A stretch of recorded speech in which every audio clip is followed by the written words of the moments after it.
Hello students, welcome to my channel Das digital academy. First of all నా videos చూస్తున్నందుకు చాలా thanks అండి. మీరు ఇలాగే కనుక వీడియోస్ చూస్తూ ఉంటే నేను ఇంకా ఎక్కువ వీడియోస్ చేస్తాను. ప్లీజ్ సపోర్ట్ మీ. నన్ను సపోర్ట్ చేసినందుకు చాలా థ్యాంక్స్ అండి. Anyway, let's coming to the point. మనం పాయింట్లోకి వచ్చేసేస్తే కనుక మనం లాస్ట్ క్లాస్లో యూనిట్ 1 ఫినిష్ చేసేసామండి. ఓకే, సో ఇప్పుడు యూనిట్ 2లోకి వద్దాం. ఓకే, యూనిట్ 2 నేమ్ ఏంటంటే behaviourist perspectives of learning. Behaviourist perspectives of learning అంటే ఏంటి? లెర్నింగ్ ఏదన్నా చేసేటప్పుడు, ఏదైనా నేర్చుకునేటప్పుడు బిహేవియర్ ఎలా ఉంటుంది అనేది కొంతమంది సైంటిస్టులు, కొంతమంది సైకాలజిస్టులు కలిసి కొన్ని రకాలైన థియరీస్ ఇచ్చారనమాట. థియరిటికల్ కాన్సెప్ట్స్ ను, ప్రిన్సిపల్స్ ని ప్రపోజ్ చేశారు. ఓకే, ఆ ప్రతిపాదించిన ప్రిన్సిపల్స్ గురించి తెలుసుకోవడమే ఈ సెకండ్ యూనిట్ యొక్క ముఖ్య ఉద్దేశం. ఓకే, చూద్దాం. The theories have developed on the basis of experimentation with animals. ఈ థియరీస్ మొత్తాన్ని కూడా ఏ బేస్మెంట్ మీద తీసుకున్నాను అంటే యానిమల్స్ మీద ఎక్స్పెరిమెంట్స్ చేసి వీటి గురించి డిస్కస్ చేశాను. The results cannot fully apply to human beings. ఈ రిజల్ట్స్ ని మనం హ్యూమన్ బీయింగ్స్ మీద ఫుల్ ఫ్లెడ్జ్డ్ గా అప్లై చేయడానికి ఛాన్స్ లేదమ్మా. పార్షియల్ గా మాత్రమే మనం అప్లై చేయగలుగుతాం. Okay, so learning theories are very useful. Learning సంబంధించిన థియరీస్ ని నేర్చుకోవడం అనేది చాలా useful and should not ignore important theories of learning and there education implications.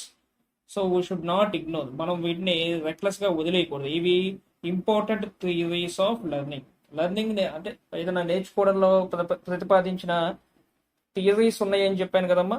ఈ థియరీస్ ని మనం ఇగ్నోర్ చేయకుండా నేర్చుకోవాలండి. అలాగే వాటి ఎడ్యుకేషన్ ఇంప్లికేషన్స్, వాటి ఎడ్యుకేషన్ ఇంప్లికేషన్స్ అంటే ఏంటో కాదండి, వాటి యొక్క అప్లికేషన్స్. ఓకే, సో ఇప్పుడు చూద్దాం ఇవి ఏమేమి ఉన్నాయి మనకు. ముఖ్యమైన theories: trial and error method, trial and error theory. దీన్నే కనెక్షనిస్ట్ థియరీ అంటాం, లేదా థార్నిడికేస్ థియరీ అంటాం. థార్నిడికేస్ అనే సైకాలజిస్ట్ ఈ థియరీని ప్రతిపాదించారు. Next, conditioned response theory. Conditioned response థియరీలో మనకి 2 టాపిక్స్ ఉన్నాయమ్మా. ఒకటి classical conditioning, 2 opposite conditioning. Classical conditioning ని పావ్లోవ్ అనే ఆయన ప్రతిపాదించాడు. ఆపోజిట్ కండిషనింగ్ ని స్కిన్నర్ అనే ఆయన ప్రతిపాదించారు. ఓకే, మనకైతే కనెక్షనిస్ట్ థియరీ గురించి ఎక్స్ప్లెయిన్ చేయమని డైరెక్ట్ గా బిగ్ ఆన్సర్ ఎస్ఏ క్వశ్చన్ వచ్చేసిన సందర్భాలు కూడా ఉన్నాయి.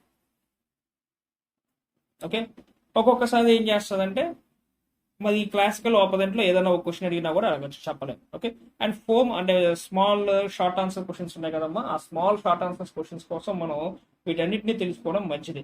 ఎనీవే, ఇవేమి పెద్ద టఫ్ గా ఉండవు, చాలా సింపుల్ గానే ఉంటాయి. చాలా తేలిగ్గా మన బ్రెయిన్ లోకి ఎక్కించేసుకోవచ్చు. పెద్ద పెద్ద కాన్సెప్ట్స్ ఏం కావు. ఈ 3 థియరీస్ నేర్చుకుంటే చాలా యూనిట్ అయిపోతుంది. Okay, first theory Thorndike's theory. ఇందులో ఒక క్యాట్ ని, అలాగే దానికి సంబంధించిన ఫుడ్ ని, ఒక పజిల్ బాక్స్ ని ఈయన ఎక్విప్మెంట్ గా తీసుకున్నాడు తన ఎక్స్పెరిమెంట్స్ కోసం. అలాగే క్లాసికల్ థియరీలో పావ్లోవ్ అనే ఆయన ఒక డాగ్ ని, ఒక బెల్ ని ఎక్విప్మెంట్ గా తీసుకున్నారు. అలాగే అపోజిట్ కండిషన్ లో స్కిన్నర్ అనే ఆయన ఒక క్యాట్ ని, అలాగే దాని ఫుడ్ ని. ఇక్కడ పజిల్ బాక్స్ యూజ్ చేయలేదు. ఇక్కడ పజిల్ బాక్స్ యూజ్ చేయకుండా వేరే లాజిక్ ని యూజ్ చేసి వాటి బిహేవియర్ ఎలా ఉంది ఏంటనేది స్టడీ చేసేది అనమాట. ఓకే, సో ఈ 3 పాయింట్ ఇలాగే గుర్తుపెట్టుకుని నేను చెప్పినట్టు మనం ఇక్కడ ఏం చేయబోతున్నాం అంటే ఈ యూనిట్ లో థార్నిడికేస్ థియరీకి సంబంధించి ఇంట్రొడక్షన్, అలాగే దాని ఎక్స్పెరిమెంట్ అసలు ఎలా చేస్తాం ఏంటి అనేది, దానిలో ఉండే ప్రిన్సిపల్స్ లేదా క్యారెక్టరిస్టిక్స్ వీటి గురించి తెలుసుకుంటాం. ఆఫ్టర్ దట్ ఎడ్యుకేషన్ ఇంప్లికేషన్స్ గురించి తెలుసుకుంటాం. చాలా సింపుల్ గా ఉంటుందమ్మా, పెద్దగా కష్టమే ఉండదు, చాలా తేలిగ్గా అర్థమైపోతాయి. ఓకే, ఈ 3 థియరీస్ కి కూడా ఈ 4ని మనం డిస్కస్ చేస్తాం. చాలు.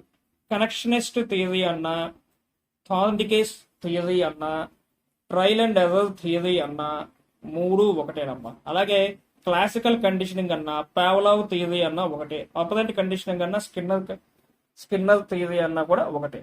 ఓకే, అలాగే ఈ రెండింటి మధ్య, క్లాసికల్ కండిషనింగ్ కి ఆపోజిట్ కండిషన్ కి మధ్య ఉన్న డిఫరెన్షియేషన్ ఏదైతే ఉందో అది మనకి షార్ట్ ఆన్సర్స్ క్వశ్చన్ లో అడగచ్చు ఎక్కువగా. సో కాబట్టి దాన్ని కూడా మనం స్టడీ చేద్దాం. Okay, so first trial and error theory, దీన్నే థార్నిడికేస్ థియరీ అని కూడా అంటాం. Thorndike's theory of trial and error learning influences teaching learning process in education discussion. Okay, explain the trial and error learning theory and strategies on it. అంటే ఇక్కడ ఏంటి, ఇది question అనమాట. Question ఇలా అడగచ్చు డైరెక్ట్ గా, ఈ విధంగా క్వశ్చన్ అడగచ్చు మనం. ఓకే, అప్పుడు మనం ఏం చేయాలి, ఇవి రాయాలి. లేదా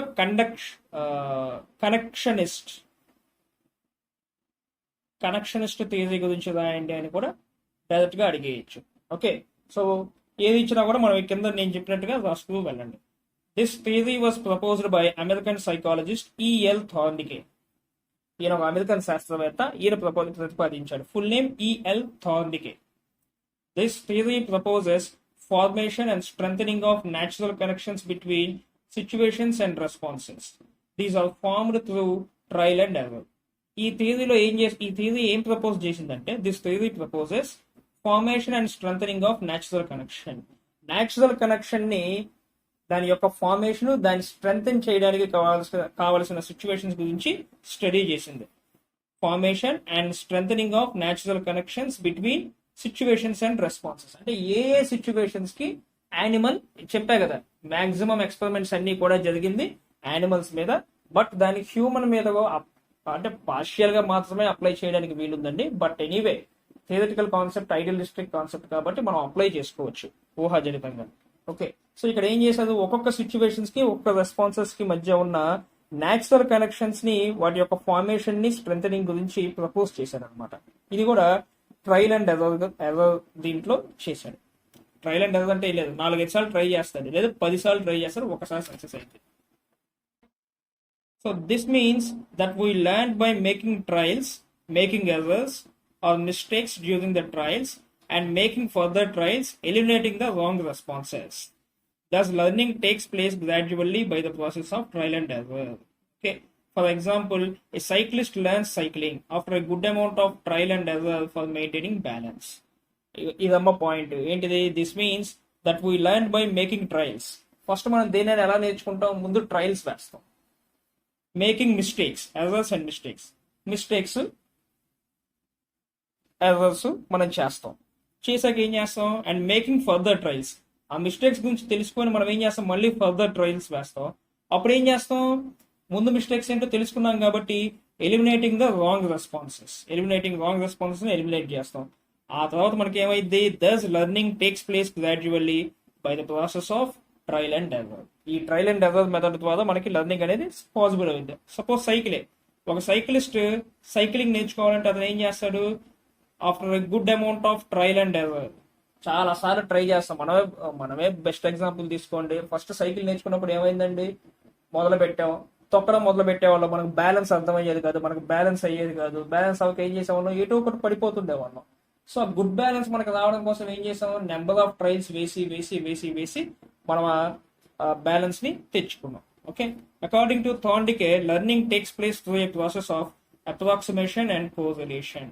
థార్న్డికే ప్రకారంగా లెర్నింగ్ అనేది ఎలా ఉంటుందంటే, అప్రాక్సిమేషన్ అండ్ అంటే రకరకాల ట్రయల్స్ వేసి నేర్చుకుంటూ ఉంటే బాగా తెలుస్తుంది. అసలు లెర్నింగ్ అలాగే ఉండాలి అనేది థార్న్డికే ఆయన యొక్క ప్రిన్సిపల్ అనమాట, ఆయన ఉద్దేశం అది. అసలు ఎక్స్పెరిమెంట్ ఎలా ఉందో చూద్దాం. ఈ ఎక్స్పెరిమెంట్ కోసం ఏం చేశాడు, ఒక పజిల్ బాక్స్ తెచ్చాడు. ఆ పజిల్ బాక్స్ లో ఏం చేశాడు, ఒకవైపు పిల్లిని పెట్టాడు, ఒక పక్క ఫిష్ ని పెట్టాడు. అంటే ఈ రెండింటికి మధ్య ఈ పజిల్ బాక్స్ ఉన్నాం. ఓకే, ఇక్కడేమో పిల్లి ఎంటర్ అవుతుంది, ఇక్కడ ఎగ్జిట్ అవ్వాలి. బట్ ఈ మధ్యలో ఏం చేశాడు, వెళ్లే పేత ఒకటి మాత్రమే పెట్టాడు. ఒక పేత నుండి వెళ్తే మాత్రమే ఈ ఫిష్ ని ఇది అందుకోగలుగుతుంది, లేదంటే అందుకోలేదు. అట్లా పెట్టారు. అట్లా ఆ పజిల్ బాక్స్ ని డిజైన్ చేశారు. అఫ్కోర్స్ మీ అందరికి పజిల్ అంటే తెలుసు కదా, రకరకాల వేస్ ఉంటాయి. ఈ వేస్ లో ఏ వేస్ అయితే ఎన్నో అవుట్ ఇవ్వగలుగుద్దో అదే పజిల్. అట్లాంటి ఒక బాక్స్ ని క్రియేట్ చేశాడు. ఏం చేశాడు, this experiment has been conducted on cats. Okay, cats మీద ప్రిపేర్ చేశాడు ఈయన. A hungry cat was placed in the box and door was closed and a fish was placed outside the box. ఇక్కడ ఏం చేశాడు, ఇక్కడ ఒక పిల్లిని పెట్టి అంటే పిల్లిని లోపలికి పంపించేసి డోర్ క్లోజ్ చేసేసాడు. అదేంటి, హంగ్రీ క్యాట్, బాగా ఆకలిగా ఉన్న cat. And a fish was placed out side the box. Box కి బయట ఫిష్ పెట్టాడు. ఇటు నుంచి వెళ్ళడానికి అయితే లేదు, సో ఇటు నుంచే వెళ్ళాలి. Okay, at starting the cat was trying and attempting trials to get its food. First పిల్ల ఏం చేసింది, వాసన పసిగట్టింది, ఫిష్ కి ట్రయల్ వేసింది, trying and attempting trials. Okay, ట్రయల్స్ని అటెంప్ట్ చేసింది to get his food. At starting the cat was unable to reach its target. Starting క్యాట్కి అర్థం కాదు, దాని ఫుడ్ ఎలా వెళ్ళాలి ఏంటో తెలియదు. Because of the puzzle box is equipped with iron rods except the actual వే. దానికి అది వెళ్లాల్సిన యాక్చువల్ వే మినహాయించి మిగతా అంతా ఎలా ఉంది, ఐరన్ రాడ్స్ పెట్టేసి ఉంచారు అనమాట. కాబట్టి ఆ క్యాట్కి ఏమైంది, the cat was unable to reach its target. Starting ఆ క్యాట్ రీచ్ కాలేకపోయింది. నెక్స్ట్ ఏమైంది, there is only one way where the cat can reach its food, అది actual way, and that door can be open by a lever. ఆ door కూడా ఒక లీవర్ ద్వారానే open అవుతుంది. Okay, అది ఒక వేలోనే ఉంది.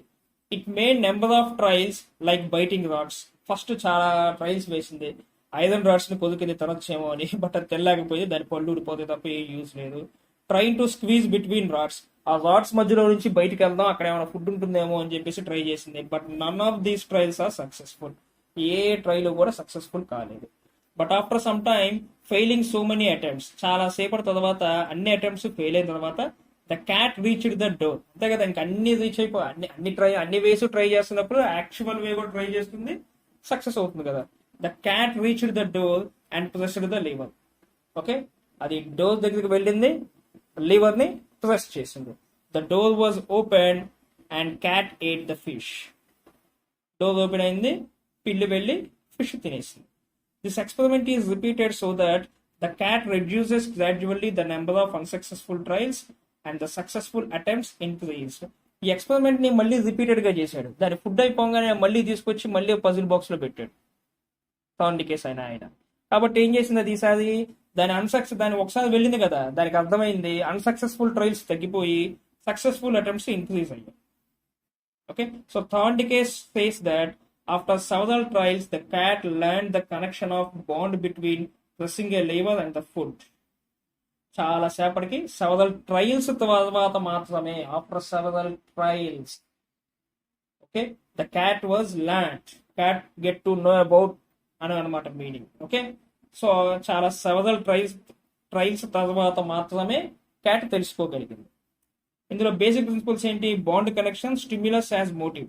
బాండ్ కనెక్షన్ ఏంటి, strengthening of connection between situation and responses. Okay, ఈ సిచ్యువేషన్ దానికి తగ్గ రెస్పాన్స్ అనేది దానికి సంబంధించిన స్ట్రెంథనింగ్, ఇది మనకున్న main bond connection. Stimulus as motive, అంతే కదా, స్టిమ్యులస్ యాజ్ మోటివ్ అంటే దాని ఆకలి. It is in the form of motive need to attain the goal. This impels the individuals for action. ఇక్కడ ఏంటి, స్టిమ్యులస్ యాజ్ మోటివ్ అంటే దానికి తప్పదు, దానికి ఆకలేసిందంటే తినాలి కదమ్మా, దానికి ఆకలేసిందంటే తినాలి కాబట్టి తప్పదు. కాబట్టి ఏం చేసింది, ఆ స్టిమ్యులస్ యాజ్ మోటివ్ గా పనిచేసింది. ఇందులో స్టేజెస్ ఏమున్నాయి, first driving stage, goal, block, random movement, chance of success, selection of proper movement and fixation. Drive first start చేసింది, డ్రైవ్ చేసింది బట్ వర్కౌట్ కాల. నెక్స్ట్ గోల్, దాని గోల్ ఏంటో అర్థమైంది, దాని వాసన పసిగట్టింది, అది ఎక్కడికి నుంచి వెళ్ళాలి ఏంటని చెప్పి, అంటే దాని వాసన పసిగట్టింది, దాని ఫుడ్ అనేది ఉందనేది అయితే దానికి అర్థమైంది, కానీ దాన్ని ఎలా రీచ్ అవ్వాలో తెలియదు. నెక్స్ట్ బ్లాక్, ప్యాథ్స్ అన్ని మూసేసి ఉన్నాయి, ఫిష్ స్మెల్ వస్తుంది, కానీ క్యాట్ కి తెలియట్లా ఎటు నుంచి వెళ్ళి తెలుసుకోవాలి. సో బ్లాక్ అయిపోయింది, ఎలాగా ఐరన్ రాడ్స్ మూలంగా అది బ్లాక్ అయిపోయింది. ఓకే, ర్యాండమ్ మూవ్మెంట్స్, కొన్ని ర్యాండమ్ మూవ్మెంట్స్ ట్రై చేసింది, ఇటు నుంచి వెళ్దాం, అటు నుంచి వెళ్దాం, అటు నుంచి వెళ్దాం, ఇటు నుంచి వెళ్దాం అని. ఛాన్స్ ఆఫ్ సక్సెస్, అప్పుడు there is a chance of success. Okay, next selection of proper movement. Success అయ్యాక అదేమైంది, దాని ప్రాపర్ మూవ్మెంట్ ని సెలెక్ట్ చేసుకుంది, దానికే ఫిక్స్ అయిపోయింది. ఇవన్నీ ఏంటి, స్టేజెస్, ఈ ప్రాసెస్ లో జరిగిన స్టేజెస్ అన్నమాట. ఓకే, ఇది కాదన్నమా, ఇంకా ఉంది, చాలా పెద్దది ఇది, అందుకే ఇది బిగ్ ఆన్సర్ గా ఇస్తుంటాడు మనకి. థాండికేస్ లాస్ ఆఫ్ లెర్నింగ్, ఇది కాదు, ఇదే Thorndike's laws of learning. Okay, Thorndike's laws of learning అనేది అంటే ఇప్పుడు చూసాం కదా, చాలా రకాలుగా అది నేర్చుకుంది. అలా ఇతను ప్రతిపాదించిన లాస్ ఆఫ్ లెర్నింగ్ ఏంటో చూద్దాం. Learning is a fundamental ingredient in the education of a child. Therefore, a teacher must understand fully how learning takes place in the best possible manner. Learning అనేది స్టూడెంట్ యొక్క ఒక ముఖ్యమైన ingredient education నేర్చుకోవడం. కాబట్టి teacher అనేవాడికి తెలియాలి, teacher must understand fully, teacher అనేవాడికి పూర్తిగా తెలియాలి how learning takes place in the best possible manner. ఏ విధంగా లెర్నింగ్ మంచిగా టేక్స్ ప్లేస్ అయ్యింది అనేది టీచర్కి అర్థం అవ్వాలి. దానికోసం teacher should be aware of laws of learning. Teacher అనేవాడికి లా ఆఫ్ లెర్నింగ్ అనేది తెలియాలి. ఆ లాస్ ఆఫ్ లెర్నింగ్ ఎన్ని ఉన్నాయి? 3 టైప్స్ ఉన్నాయి. లా of exercise, law of effect, law of readiness. వీటి గురించి ఇప్పుడు చూద్దాం. ఓకే, ఒక్కోసారి మనకి షార్ట్ ఆన్సర్స్ కింద థాండికేస్ లాస్ ఆఫ్ లెర్నింగ్ గురించి చెప్పండి అని అడగచ్చమ్మా. Note down. Okay, law of exercise. Law of exercise ఎలా ఉంటుంది? This law implies that learning takes place by doing or actively participating in the performance that is exercising. Okay, అంటే ఏదైనా నేర్చుకోవాలంటే ఏం కావాలమ్మా? It takes place by doing. ఆ పని చేయిస్తే, లేదా యాక్టివ్లీ పార్టిసిపేటింగ్, ఆ పని మీద యాక్టివ్గా పార్టిసిపేట్ అయితే ఆ పని చేయగలుగుతాం. దాన్నే ఎక్సర్సైజింగ్ అన్నాం. అందుకే మనకి ఎక్సర్సైజ్ ప్రాబ్లమ్స్ అని అంటుంటారు. లేదు అలా కాదు, మనం ఏదన్నా జిమ్కి వెళ్ళాం, ఒక వెయిట్ లేపాలి, ఇవాళ ఒక 25 kgs వెయిట్ లేపాలి మనం. సపోజ్ ఆ 25 kgs వెయిట్ ని మనం ఇవాళ లేపలేకపోవచ్చు. ముందు మనం ఏం చేస్తాం? ఫస్ట్ వీక్ 5 kgs వేస్తాం, second week 10 kgs, third week 20 kgs and fourth week 25 kgs చేస్తాం. ఆ ఫోర్త్ వీక్ 25 kgs కి రావడానికి మనకి ఏమైంది? We have done exercises. ఆ పని చేసాం, ఆ పనిలో పార్టిసిపేట్ చేసి దాన్ని అలవర్చుకోవడం మూలంగా మనకి ఏమైంది? ఆ 25 kgs ని మనం లిఫ్ట్ చేయగలిగాం. Law of use. ఇది 2 parts అమ్మా. When a modifiable connection is made between a situation and a response, that connection strength is increased. This emphasizes the importance of practice. When a modifiable connection is made between situation and a response, situation కి response కి మధ్య ఒక మంచి connection ఉందనుకోండి. అంటే ఏంటి? Situation, ఒక పరిస్థితిని కల్పించడం. రెస్పాన్స్ అంటే ఏంటి? దానికి తగ్గట్టు మనం ఎలా రెస్పాండ్ అవుతున్నాం.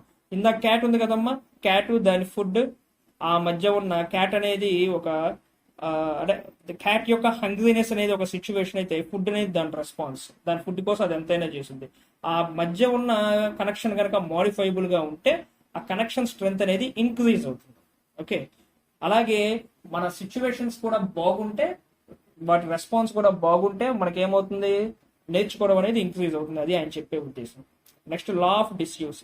When a modifiable connection is not made between situation and response over the long time పాటు కనుక అవ్వలేదనుకోండి, మనకి ఏమవుతుంది? అది వర్కౌట్ కాదు. Okay, this education implication of the law of exercise is great. ఇది చాలా గొప్పది. This emphasize the value of repetition, drill and practice of minimizing and mastering something. Okay, ఇది చాలా బెస్ట్ వే అండి. ఎందుకంటే రెగ్యులర్ గా ట్రై చేస్తూ ఉంటే ఏదో ఒక సక్సెస్ అవుతాం అనేది వీడు చెప్పే ముఖ్య ఉద్దేశం. Value of repetition, it tells about the value of repetition, drill and practice. Practice కి, డ్రిల్ కి, రిపిటేషన్ కి ఉన్న వాల్యూ చెప్తుంది. Okay, next, law of effect. This law implies that if our efforts are accompanied by feeling of achievement or satisfaction, then we further inspire to earn, therefore learning takes place. దీని ప్రకారంగా ఏం చెప్తున్నదంటే, మన efforts అనేవి గనక, efforts లో feeling, అలాగే efforts పెట్టాక దానికి తగ్గ సాటిస్ఫాక్షన్ గనక వస్తే అప్పుడు మనకి ఏమవుతుంది? ఈ లా ఆఫ్ ఎఫెక్ట్ అనే కాన్సెప్ట్ పుట్టుకొస్తుంది. అంటే ఎలా అంటే, when a modified connection between a situation and response is made and is accompanied or followed by a satisfying state of affairs. Okay, that connection strength is increase. అంటే ఏంటి? మనం daily try చేస్తున్నాం, అంటే exercise చేసినా good results రాలేదనుకోండి అమ్మా, ఏమవుతుంది? మన ఎఫర్ట్స్ తగ్గిపోతాయి. అలాగే బెటర్ రిజల్ట్స్ వస్తున్నాయి అనుకోండి సాటిస్ఫై కండిషనింగ్ లో, అప్పుడు ఏమవుతుంది? ఆ రెస్పాన్స్ అనేది ఇంకా ఇంక్రీజ్ అవుతూ ఉంటుంది. అందుకే దాన్నే లా ఆఫ్ ఎఫెక్ట్ అన్నారు. When made and accompanied by annoying state of affairs, its strength is decrease. అలా కాకుండా అన్నాయింగ్ స్టేట్ ఆఫ్ ఎఫైర్స్ వస్తున్నాయి అనుకోండి, అంటే అన్వాంటెడ్ థింగ్స్, మనకు నచ్చని రెస్పాన్సెస్ ఏవో వస్తున్నాయి అనుకోండి, అప్పుడు ఏమవుతుంది? అది ద స్ట్రెంత్ ఈస్ డిక్రీజ్. అలా కాకుండా మనకి సాటిస్ఫైయింగ్ కండిషన్స్, సాటిస్ఫైయింగ్ ఎఫైర్స్ వస్తే అదేమవుతుంది? The strength is increased. Thus the learners feeling or emotional state effects learning. అంటే దీన్ని బట్టి ఏం చెప్పొచ్చు? లెర్నర్ యొక్క నేర్చుకునే వాడి ఫీలింగ్ కానివ్వండి, వాడి యొక్క ఎమోషనల్ స్టేట్ కానీ లెర్నింగ్ అనే దాన్ని ఎఫెక్ట్ చేస్తుంది. In other words, success and failure condition the learner to a great extent. Okay, success and failure condition the learner to a great extent. ఆ సక్సెస్ అంటే పని చేస్తున్నప్పుడు వచ్చే సక్సెస్ కానీ ఫెయిల్యూర్ కానీ లెర్నర్ యొక్క లెర్నింగ్ ని ఇంపాక్ట్ చేస్తుంది. Law of readiness. When a person feels ready to learn, to act, then he learns, acts more effectively and with great satisfaction than when not ready. అంతే కదమ్మా, ఒక person రెడీగా లేడు అనుకోండి ఏదైనా నేర్చుకోవడానికి, నువ్వు ఎంత చెప్పినా వాడికి అర్థం కదా. అలాగే ఆ పర్సన్ రెడీగా ఉన్నాడు అనుకోండి, మామూలు టైంలో నేర్చుకునే దానికంటే కూడా ఎక్కువగా నేర్చుకుంటాడు. ఓకే, అంటే దానికి సంబంధించిన ఇంట్రెస్ట్ కావచ్చు, ఆ రెడీనెస్కి ఏదైనా కావచ్చు. బట్ రెడీగా ఉన్నప్పుడు మనకి అంటే మనం ఏదైనా వర్క్ సపోజ్ మ్యాథమెటిక్స్ నేర్చుకోవడానికి మనం రెడీగా ఉన్నాం అనుకోండి, ఎన్ని ప్రాబ్లమ్స్ అయినా సాల్వ్ చేస్తాం. బట్ అదే మనం రెడీగా లేవనుకోండి, మనం ఎక్కువ నేర్చుకోలేము ప్లస్ సాల్వ్ చేయలేము. అది అతను చెప్పేది. This implies that the learner must be mentally prepared to learn. అంటే ఇదేం చెప్తుందంటే నేర్చుకునేవాడు మెంటల్గా ప్రిపేర్ అయ్యి ఉండాలి నేర్చుకోవడానికి. This emphasises the importance of motivation in learning. ఈ పర్టికులర్ కాన్సెప్ట్ అనేది ఏం చెప్తుందమ్మా, మోటివేషన్ అనే దాని గురించి ఎక్కువ చెప్తారు. అందుకే మన ఫస్ట్ యూనిట్ లో చెప్పుకున్నాం మోటివేషన్. ఆ మోటివేషన్ ఉందనుకోండి, ఈ రెడీనెస్ వచ్చుద్ది, ఫీలింగ్ వచ్చుద్ది, ఇంట్రెస్ట్ వచ్చుద్ది, అన్నీ వస్తాయి.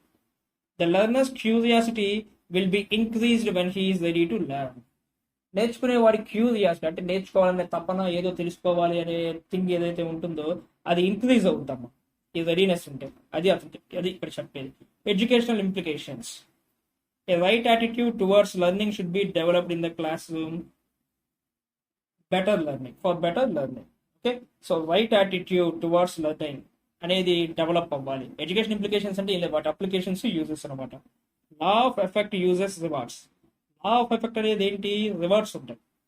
In a classroom application the teacher can use prize and encouragement that would bring learning. మనం బాగా ప్రాబ్లమ్స్ చేస్తున్నా, బాగా చదువుతున్నా, టీచర్ ఎంకరేజ్ చేసేది అనుకోండి, మనకి ఏమవుతుంది, ఆ లా ఆఫ్ ఎఫెక్ట్ అనేది మనకి సాటిస్ఫాక్షన్ వస్తుంది. అంటే మనం కష్టపడ్డ దానికి ఫలితం వస్తుందా బాబు అని చెప్పేసి ఇంకా ఎక్కువగా కష్టపడుతుంటాడు. ఓకే, అదనమాట. The curricular activities should be according to the child's mental level of maturity. మనం చేసే కరిక్యులర్ యాక్టివిటీస్ ఏవైతే ఉంటాయి, ఎక్స్ట్రా కరిక్యులర్ యాక్టివిటీస్ కానివ్వండి లేదా ఎడ్యుకేషనల్ కరిక్యులర్ యాక్టివిటీస్ కానివ్వండి, చైల్డ్ మెచ్యూరిటీకి సంబంధించి ఉన్నట్టు ఉండాలి. ఎందుకంటే ఒక 5th క్లాస్ స్టూడెంట్ వచ్చేసి 10th క్లాస్కి సంబంధించినవి ఏమన్నా నేర్చుకోమంటే అతని మెచ్యూరిటీ చాలదు, అతని మైండ్ మెచ్యూరిటీ కానివ్వండి, అతని బ్రెయిన్ మెచ్యూరిటీ కానివ్వండి చాలదు. అతనికి నేర్చుకోమంటే అతనికి రెడీనెస్ రాదు, అతనికి లా ఆఫ్ ఎఫెక్ట్ అనేది ఉండదు, ఏమీ ఉండవు. Okay, so law of exercise కూడా చేయలేరు. ఈ పైన ప్రతిపాదించిన 3 లాస్ ఏవైతే ఉన్నాయో అవి వేస్ట్ అయిపోతాయి. Okay, the law calls upon the teacher to motivate the child. Okay, child ని మోటివేట్ చేసే పూచి teacher according to this law before he undertakes any teaching work. ఏ టీచింగ్ వర్క్ తీసుకునే ముందైనా సరే, ఏది స్టార్ట్ చేసే ముందైనా సరే, టీచర్ అనేవాడే చైల్డ్ ని మోటివేట్ చేసి రెడీగా ఉంచాలి. అది ఈ థార్న్డికేస్ అనే ఆయన ప్రతిపాదించిన education implications and law of learning. Okay, and Thorndike's experiments. ఇవన్నీ చాలా ఇంపార్టెంట్ అమ్మా. షార్ట్ క్వశ్చన్స్ అడగచ్చు, లేదంటే వీటన్నిటిని కలిపి ఒకటే లాంగ్ క్వశ్చన్ గా కూడా అడగచ్చు. But you must be prepared.